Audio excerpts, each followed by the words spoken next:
Setiap kali kita ngomongin ekonomi dan kapitalisme, pasti ada satu nama yang keluar, yaitu adalah Adam Smith dengan konsepnya soal invisible hand. Konsepnya tuh kedengaran sangat canggih sekali dan sudah terjadi selama hampir 200 tahun sejak dia nulis buku itu. Yaitu ketika semua orang ngejar keuntungan masing-masing dan semua orang bisa bekerja untuk jadi spesialis. Tahu-tahu ekonomi negara itu bisa jadi bagus dan semua orang bisa jadi sejahtera karena invisible hand itu bisa menciptakan pola konsumsi dan pola produksi. Simpel ya, dan canggih banget. Selama ratusan tahun ide ini tuh jadi kitab suci hampir semua negara. Pemerintah tuh hampir semua disuruh minggir, jangan banyak ikut campur, biar pasar aja yang ngatur semuanya, karena nanti bakal teratur sendiri juga. Tapi yang kita lihat sekarang malah sebaliknya ya, ketimpangan makin gila ya, yang kaya makin kaya, yang miskin tetap miskin, negara saling sikut sekarang lewat perang dagang, dan krisis kayaknya tuh datang terus gitu dari tahun 98 lah, 1970, tahun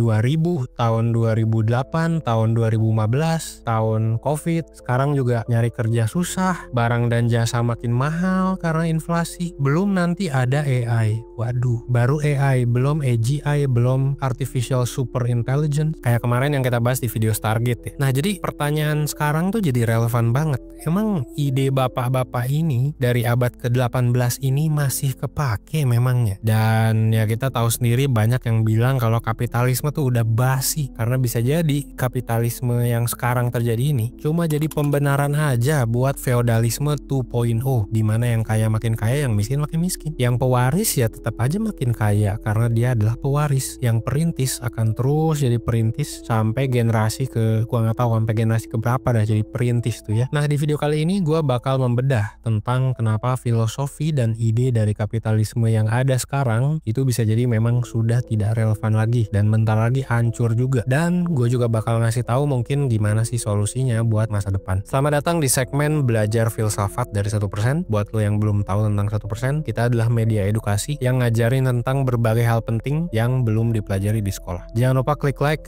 and subscribe, dan yuk kita langsung masuk ke video tentang kapitalisme dan Adam Smith.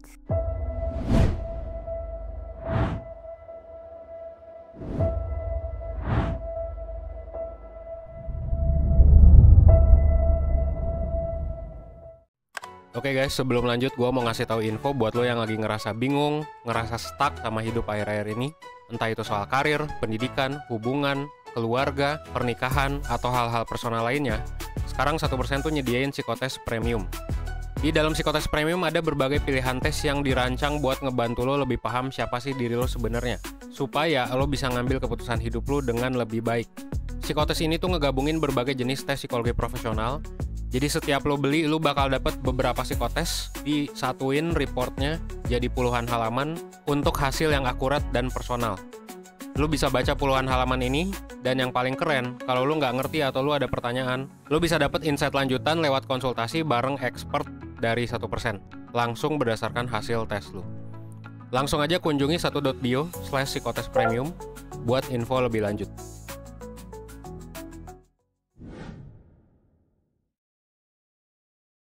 Kalau lu sekarang ngelihat Amerika sama China sama Indonesia sama Vietnam segala macam ribut soal tarif ekspor impor, ini tuh sebenarnya cuma drama di permukaan doang ya. Jadi kita coba bedah nih, kenapa sih sebenarnya sekarang tuh ribut-ribut tarif dan segala macam. Nah, sebenarnya kenapa sekarang ada ribut tarif ya, terus kapitalisme makin gila, susah nyari kerja. Karena sebetulnya kapitalisme yang ada sekarang itu hanyalah perang antara si kaya dan si miskin di negara masing-masing.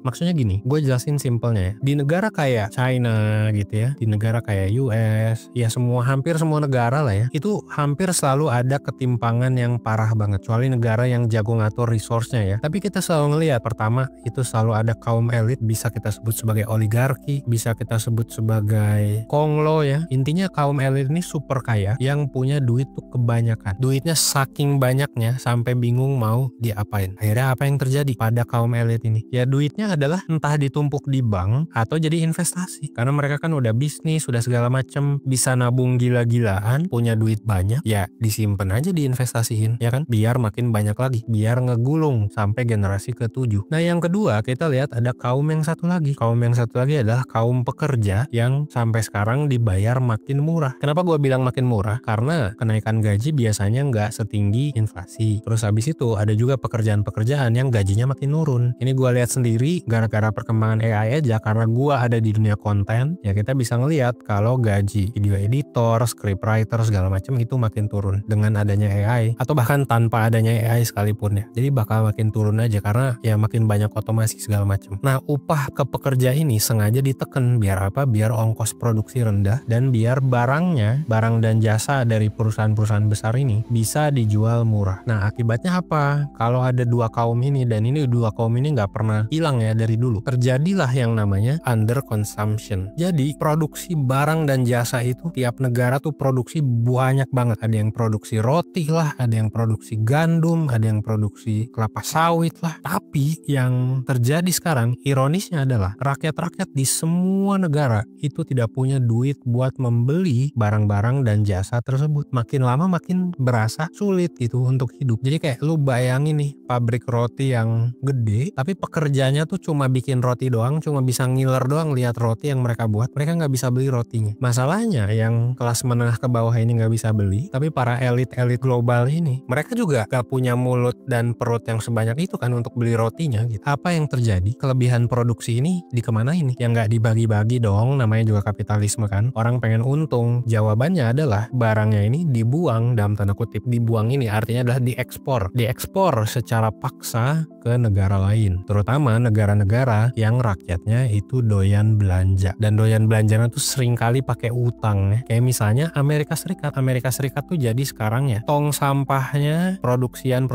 dari Cina ya, dari Vietnam, dari Indonesia ya, sepatu-sepatu brand kayak Nike itu, Adidas kan dari Indonesia segala macam diekspor ke Amerika. Amerika jadi apa? Jadi tong sampah. Makanya rakyat-rakyatnya kasihan sebenarnya, ada yang jadi gembel lah, ada yang jadi apalah gitu ya. Ini kasihan sebenarnya. Termasuk rakyat miskin di Indonesia juga. Rakyat kita tuh kasihan juga karena rakyat kita tuh ya didumping juga sama ya, orang-orang kaya dari Amerika, dari Cina, ngedumpingnya kemana? Ke Indonesia gitu ya. Makanya buat lu yang mungkin kurang paham soal kenapa sih Trump ini ngasih tarif ke banyak negara, karena dia nggak mau negaranya tuh jadi tong sampah. Nah karena si Trump ini katanya ya, dan kalau gue lihat memang seperti itu, katanya sih pro rakyat kecil di Amerika Serikat. Makanya dia akhirnya ngasih tarif ke semua negara yang ekspor ke Amerika. Biar apa? Biar dari segi neraca dagangnya itu impas, nggak ada yang surplus, nggak ada negara yang cuma ngejadiin Amerika tong sampah. Makanya Indonesia juga disuruh beli kapal-kapal Boeing lah, ya kan? Ada berapa puluh biji tuh Pak Prabowo disuruh beli kapal-kapal itu yang pesawat-pesawat terbang itu.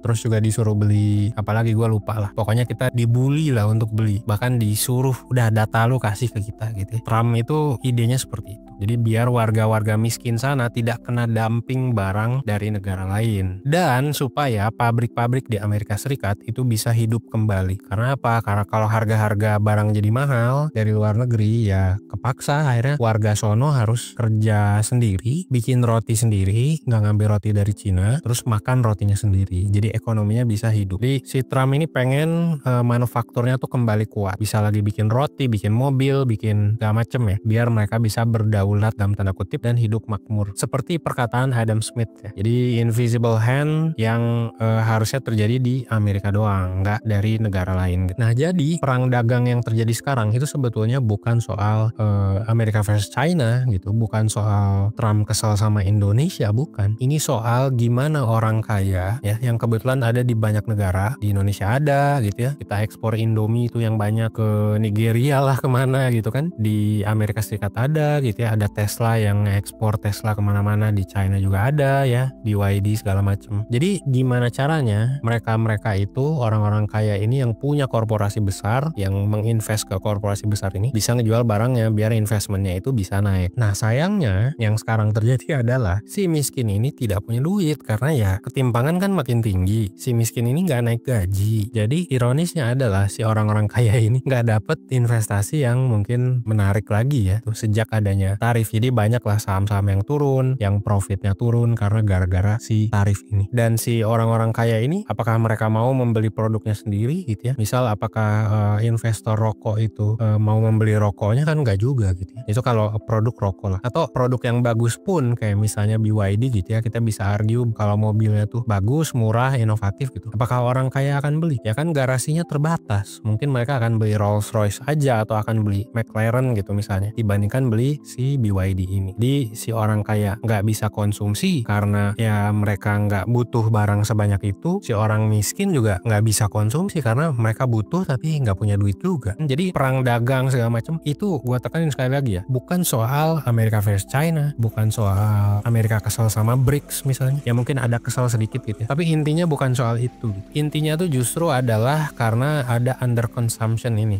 dimana produksi banyak tapi nggak ada yang konsumsi. Jadi para investor berharap ya ini bisa ekspansi, ini bisa terjadi terus-terusan. Bahkan kalau bisa ekspansi ke Mars, ke bulan gitu ya, ekspansi terus. Biar apa? Biar para investor bisa makin kaya, bisa tetap tumbuh perusahaannya dan lain-lain. Nah ironisnya itu juga yang sekarang mungkin para investor saham lagi lakukan. Kita semua ya, gua, lu yang invest saham itu pasti pengen dong perusahaan yang kita pegang itu ekspansi ya ke negara lain. Karena apa? Karena makin cuan ya buat kita. Terus yang jadi korban ekspansi ini siapa? Korban dalam tanda kutip ya. Ya rakyat-rakyat miskin yang akhirnya harus mengkonsumsi ya barang-barang dan jasa-jasa yang diproduksi oleh perusahaan besar ini. Rakyat yang luas ini nih yang jadi market ini. Termasuk Indonesia yang marketnya sangat luas. Dan kemungkinan besar akan didumping terus barang-barang dari luar. Makanya muncul kalimat-kalimat nih, yang kaya makin kaya, yang miskin tetap miskin. Karena yang kaya mau konsumsi sebanyak apapun mereka tetap akan kaya. Yang miskin mau konsumsi aja nggak bisa karena inflasi. Akhirnya apa? Tetap miskin.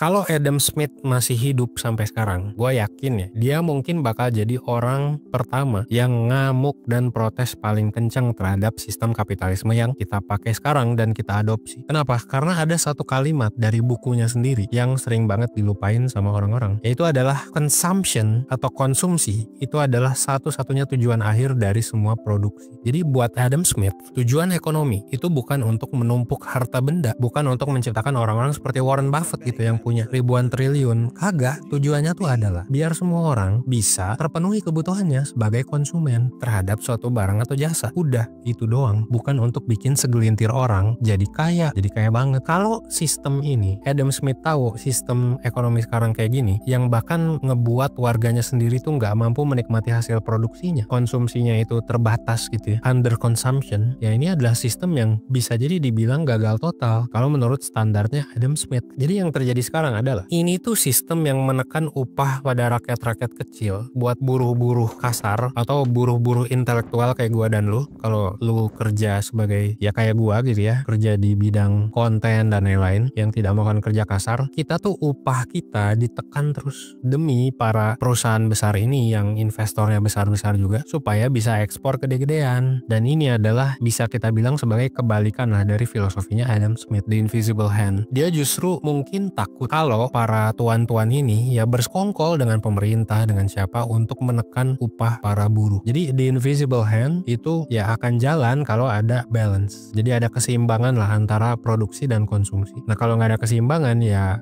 kita tinggal tunggu hancur aja nih, kapan hancurnya gitu. Dan kapitalisme modern ini udah sangat terlalu fokus ke produsen, bukan konsumen. Kayak yang penting produksinya efisien, modalnya numpuk, dan ekspornya kenceng. Sementara kesejahteraan pekerja, daya beli rakyat, itu urusan nomor kesekian. Dan ironisnya gue juga melakukan ini gitu ya. Gue juga sebagai pebisnis, automatically gue melakukan ini. Karena apa? Karena ya gue pengen efisien. Gue pengen, ya gue serakah lah gitu. Gue pengen untung sebanyak-banyaknya. Kalau dilihat dari beberapa sisi tertentu. Biar apa? Biar mungkin ya AdSense gua makin banyak gitu ya, views datang dari kalian, terus kalian beli misalnya psikotes dari 1% gitu ya, terus kalian misal beli counseling dari live consultation gitu, buat membership 1% dan lain-lain. Jadi ironisnya memang seperti itu. Nah ini sebetulnya kalau Adam Smith masih hidup mungkin dia akan bilang kayak kagak jelas nih sistem ekonomi Bambang gitu kan, dia bakal bilang seperti itu.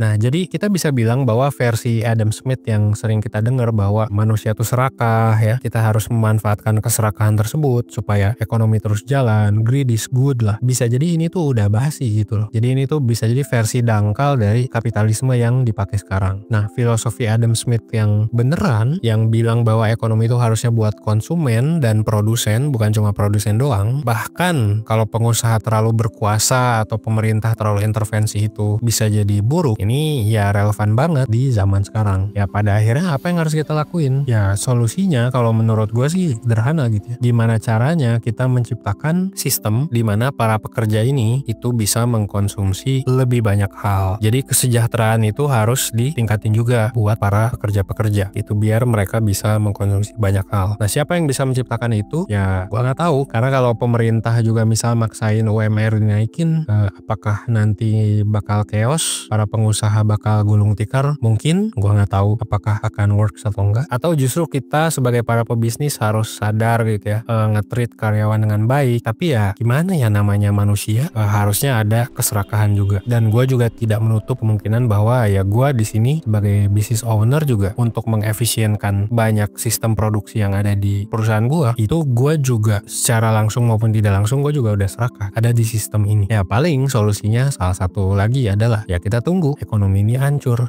karena apa? Karena resesi atau bahkan depresi. Karena apa? Karena ya nggak ada lagi rakyat yang bisa mengkonsumsi pada akhirnya kalau under consumption ini terjadi terus menerus, kalau teorinya benar. Nah, by the way, teori ini tuh gue dapet dari salah satu buku yang menurut gue bagus banget untuk belajar makroekonomi. Nama bukunya adalah Trade Wars Are Class Wars. Jadi perang dagang itu adalah perang antar kelas atau perang antara si kaya dan si miskin. Siapa tahu lu tertarik buat baca buku itu, ya silahkan dibeli aja. Gue nggak ada link affiliate sih, tapi ya silahkan beli aja. Beli yang asli kalau bisa gitu ya. Tapi kalau tidak pun ya keputusan pribadi masing-masing ya guys. Oke, semoga video ini bisa mencerahkan tentang apa yang terjadi sekarang dalam sistem kapitalisme, at least dari opini gue dan juga dari teori yang udah gue baca. Let me know what you think, dan gue Evan dari 1%. Well, thanks.